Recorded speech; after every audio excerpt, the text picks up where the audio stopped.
Hi everyone! In today's video I'll be showing you how I paint a baby's eye in watercolor.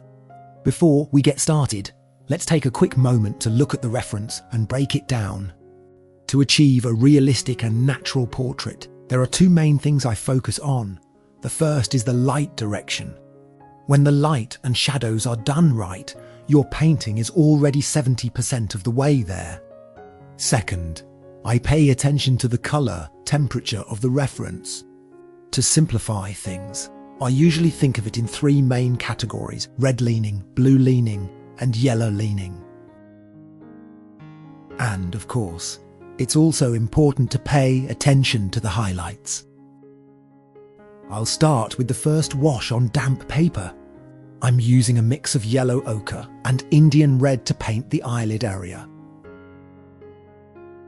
In my Pro paint mostly on damp paper to keep the brushstroke soft. I also always use a clean brush to gently adjust and soften the edges after applying colour. For the next layer, I deepen the darker areas around the eye using a mix of Indian red and Phthalo Blue. You can also use a ready-made reddish brown from your palette. I personally like mixing my own colours, as it gives me more flexibility to adjust the colour, temperature, adding a bit more blue or a bit more red as needed. While painting the face, I've added some blue in certain areas. Blue tones on the face are subtler than warm colours, but they're essential for a more realistic look. I'm just wetting the area around the eyes to keep the colour from running into them. After laying down to base washes to define the form, I start working on the details. I'm still using the same brown mix from Indian red and Phthalo Blue, but at a stronger concentration.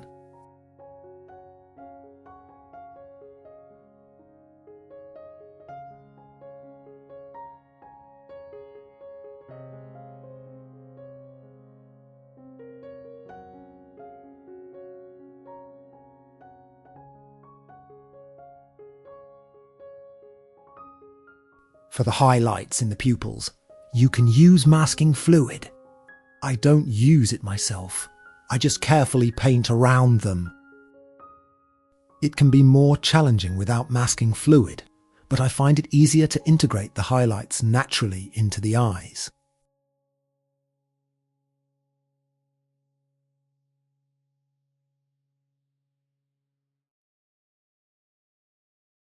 I keep building up the darker values on the eyelid area. Then I fine-tune the thickness of the eyelid crease.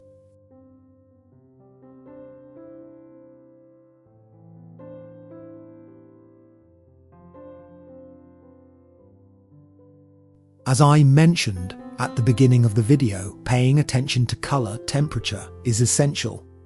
I begin incorporating more saturated colours to accent certain areas and refine the details. In the same area under the eye, you can see me shift from brown to red, then to blue with a hint of yellow.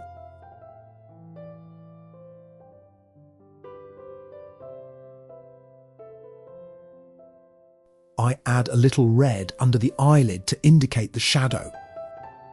And you can see the eye starting to feel more alive.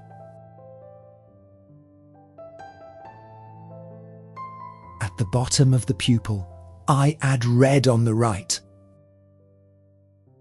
Then follow it with blue on the left.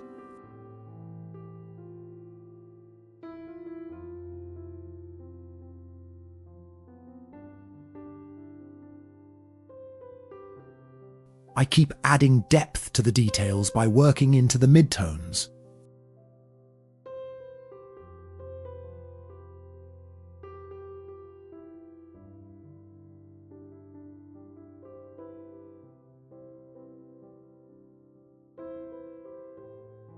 I also take great care in rendering the skin under the eye. This is a key area for making the eye feel realistic and expressive. Even though IT is a small area, it's quite complex, with colour shifts and subtle highlight lines. I use 4 colours here: blue, scarlet red, Indian red, and a touch of yellow deep. The value has to stay in balance with the rest of the face. Too light looks flat, and too dark can age the portrait.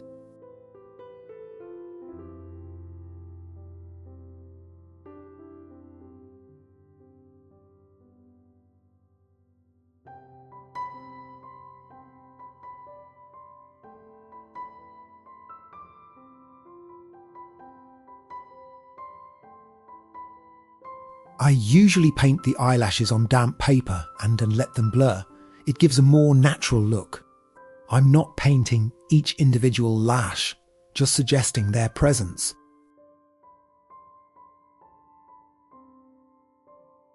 When I paint the whites of the eyes, I make sure my brush is completely clean and pick up a fresh blue.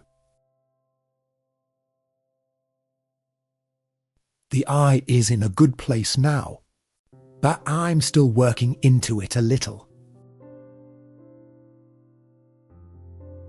I deepen the eyelid with blue and scarlet red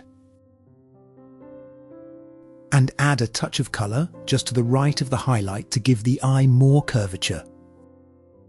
Because this is a commissioned piece, I'm painting it in a realistic style. At the same time, I'd like to walk you through how I approach painting a complete eye.